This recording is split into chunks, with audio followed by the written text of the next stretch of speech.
Good morning everyone, isang mapagpalang umaga para sa lahat. Ngayong araw pupunta po tayo sa Bukirin at tayo manguha ng talong. Eme! Bakit nga ba talong? Yan ang tanong ng bayan. Tayo na at kumuha tayo ng sisidlan. Ay wala pala tayong sisidlan. Ganito kasi yon. Isang araw, nagising ako nang walang magawa. Sabi ko, pupunta ako sa bukid. Ay, bundok pala. Mali na naman. O baka i-judge niyo ako, go lang. Bahala kayo dyan. Di na diyang talong man. Do puro manalidamuhan. Ay, abi ko talong, tahod ilahas, pagalaya. Kini tahod ilahas.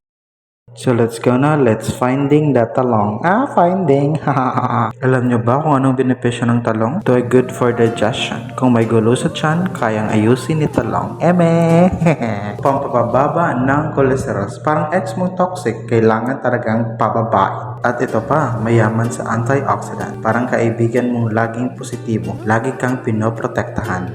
And lastly, low in calories. Kahit damihan mo ng kanin, hindi agad halata sa timbang. Kaya kain ka lang, diet pa rin, char!